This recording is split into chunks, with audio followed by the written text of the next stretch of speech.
It was 1 year ago that a series of tragic fires killed 18 Milwaukee residents, 16 of them children. It was a sobering tragedy. Families were left anguished. The root causes of poverty were analyzed, and community leaders talked about what should be done. But what has really changed in the years since? What has happened to prevent, to use James Baldwin's words, the fire next time? Our story is called Burntown, produced by Linda Friend and reported by Art Hackett. 15 people were in the home at 1738 North 23rd Street when the fire broke out, most of them children, asleep on the second floor. Two tragic house fires in Milwaukee last fall brought the public's attention to an area of the city some call Burntown. 18 people, most of them children, were killed within 2 weeks in two separate fires. 2 adults and 10 children, ranging in age from 11 months to 8 years, could not escape. They died of smoke inhalation. Grieving relatives had to be forcibly restrained by the Red Cross and police. I, right now, being a mother, just want to go home and hug my kids. I have never, ever, in all the years I've worked with Red Cross, ever seen anything this bad. Building code records show the home had nearly 24 code violations in a recent inspection. I broke a window, and I grabbed my little sister, throwed her out off the porch. But there was nothing Chester, Washington, or anyone else could do for 6 more people still in the home. 4 sisters, a brother, and a teenage babysitter. Firefighters say the wood frame home burned hot and fast. These were the scenes that stunned the city of Milwaukee 1 year ago. City officials like Alderman Michael McGee were shaken by what they saw. 1 year later, McGee is discouraged. I mean, the district is like a tinder box, and we could be talking next year and have a fire worse than the ones we had last year. The people in McGee's district are overwhelmingly black, young, and poor. Many are single mothers on welfare. Almost half of the residents in these neighborhoods are out of work. Gangs, drugs, and crime have moved into the rundown houses in the neighborhoods. This is the worst area of my district in terms of housing. It's from like North Avenue to the bottom part of the district is like the worst housing stock in the whole city. McGee says the loss of high-paying manufacturing jobs in the last 20 years has hit Milwaukee hard. As businesses move out of his district, unemployed families can no longer afford even substandard housing. They're doubling up in the area's decaying wood frame 2-flats.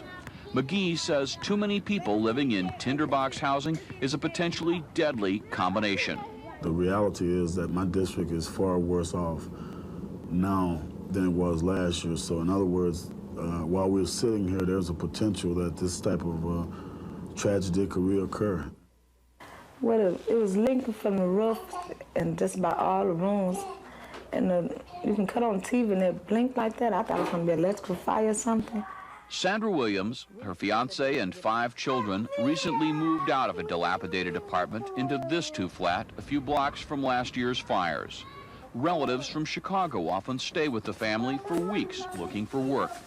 They're all packed into a small 5-room apartment with only 2 bedrooms. Water leaked from up there.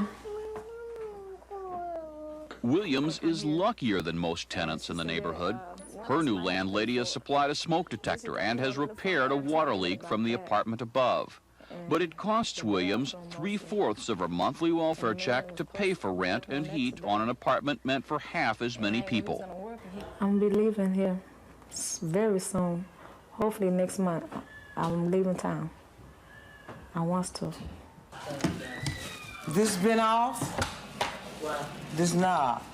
Yeah, at the end, wood calling still on wood turn, wood rack. I keep tightening it up.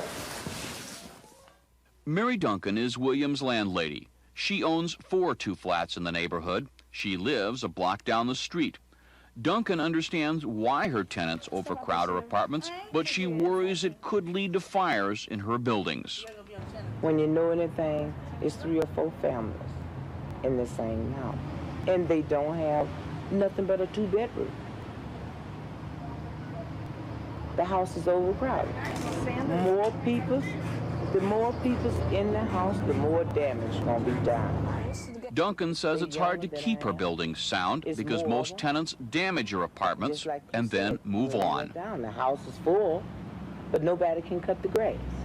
Nobody can pick up the paper. The yard is full of cigarette butts. Nobody pick them up. A person that owns a place, they tries to keep their place up. A person that rent, they doesn't care. It's hard to blame someone for feeling apathetic. A lot of times it's sort of like a disease in the neighborhood, apathy, where they say, well, it don't matter what you do, nothing is going to change. Alderman McGee thinks pride in property is a problem because many landlords, unlike Mary Duncan, live in suburbs outside the inner city and are only around to collect the rent. Absentee landlords have no financial incentive to fix up their properties. They have a steady supply of tenants who are often afraid to complain to city building inspectors about code violations. Then the landlord, once he finds out from the building inspector that he got complained on or the people let them in, then he will evict them, which he could do then. So there is a lot of that kind of fear. So what happens is people just sort of live with a lot of code violations, like a wire coming out, sparking out of the wall. I mean, some real dangerous things that people live with. In and out of those properties at the beginning and the end of every month, someone is moving, looking for a better place to live. The people, they move in and then they move out. You know, they don't stay here long. This woman, who we'll call Mary Brown, lives with her son and grandson around the corner from Sandra Williams. She asked that we not use her real name because she lives in fear. One of the few homeowners left in her block, Brown's property is an island of order in a sea of litter, gang graffiti, and burned-out abandoned houses. In the 10 years Brown has owned her house, she has watched her neighborhood fall apart. I'd like for it to be clean around where I live. And I try, to keep it clean around where I live at. And so many times I walk out and I clean up and I pick up the paper, and then when I walk out again, so many times the paper be blow down from down the street in front of my house again. Then I had to come out and redo it all over again, pick the paper up and clean up again, all over again. Brown worries about fire.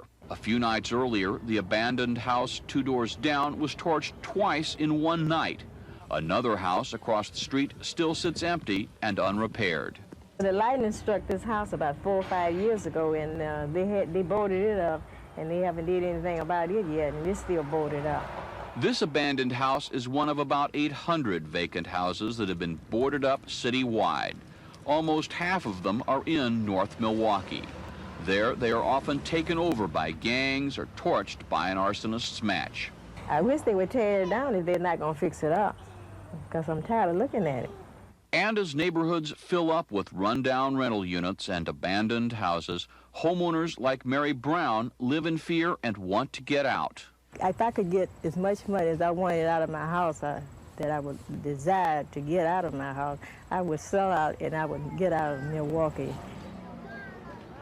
But Mary Brown can't get out of Burntown. Property values have dropped. She says her house is worth only about half of what it was 10 years ago. And low property values keep people locked in areas that Alderman McGee calls an economic reservation.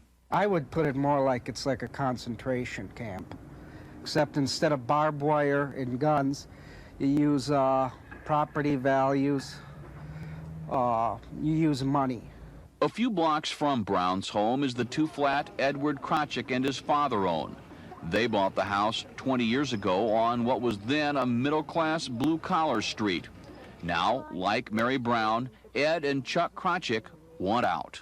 Well, I've lived here for the last 20 years, and the changes in this neighborhood are tremendous. I mean, 20 years ago, you wouldn't see boarded-up houses. You would not see graffiti on your houses. Now, at 62, I'm stuck. Where am I going to go? This was beautiful. The wife and I raised children, and now I can't go no place. Edward Krachik worked with a neighborhood association trying to revitalize his neighborhood, but he's angry and discouraged by the gangs, drugs and crime, and decaying rental housing on his block. The only way you can really turn an area down is get homeowners interested, home buyers interested to move back in the area and revitalize the housing market. There is no market for houses in this area. That's why they are abandoned. Hi. How are you? Hi, I'm John Norquist, mayor. How you doing? You look familiar. Yeah, I'm your mayor. Yeah, good to see you. Well, I'm doing all right. No complaints. Nothing on the inside of the house left. And the gangs were in there and they started shooting. What was the last time somebody lived in that one? 3-4 years ago. But change is in the wind as city officials turn their attention to the problems in North Milwaukee. Mayor John Norquist has been touring the area with neighborhood associations intent on solving housing problems before another tragedy occurs. Last August, he was in a neighborhood near last year's fires. Is there any chances of getting it torn down in the near future? That would be condemnation, and We're putting some more money in the city budget for condemnation. Not a lot, but we'll be able to take down more houses than we did last year. Norquist says though North Milwaukee's problems are complicated, he's optimistic they can be solved. He points to the revitalized downtown area and says Milwaukee is in good shape compared with other big cities. This would look like a middle-class neighborhood in Chicago or Detroit. So we have our problems, but they're solvable. Or, you know, we're not going to totally solve it, but we can make things a little bit better. Last year, smoke detector giveaway programs were organized by neighborhood groups. Fire prevention programs were put together to educate residents on fire hazards. These efforts continue as housing rehabilitation groups, like the Westside Conservation Corporation, repair dilapidated houses and sell them to low-income residents. In one 4-block area, 18 buildings have been rehabbed and resold. But the work is slow and it has its setbacks. Westside bought this house 6 months ago. Before they could get it repaired, it was set on fire. Westside Housing Director Perry Haranda. So now we're faced with the dilemma of either fixing it or raising it. The night it happened, I believe there were 2 other fires within a 2-block area here. In Chuck and Edward Krachik's block, Westside workers put steel siding on a house under repair, only to have it stripped off and sold for scrap metal.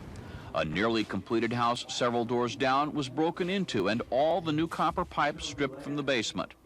This time, they got off easy. Aranda says sometimes the new furnaces are stolen, too. People need money, and this is a way of getting it, so. So setback. Yes, yes. And when you have enough setbacks like this, the insurance companies start asking a lot of questions and think about dropping you and all kinds of good things like that. You keep your house up real nice. But city officials believe persistence pays off. And the new city administration is aiming its sights on helping North Milwaukee neighborhoods. Alderman McGee thinks the election of Mayor Norquist signaled to his district that white people in Milwaukee are concerned. And a lot of the platform of Mayor Norquist was aimed at the black community, creating jobs. And I think overall there's a better racial atmosphere publicly now than it was, say, a year ago, which was prior to the election. McGee says that if housing stock in North Milwaukee continues its downhill slide, its effects will be felt citywide in high taxes and high crime. But McGee says many of Burntown's problems, like unemployment, are national in scope and have no easy solutions. Even I feel sometimes that, man, I don't know how we're ever going to solve this. But I think in the next 5 years, if we haven't cut the unemployment rate in half and we haven't created real jobs for people where they can be able to make a living, you know, we're going to be in a real bad situation. I lose a lot of sleep at night. Every time I hear a siren, you know, I say, oh boy, I hope no one is really hurt bad.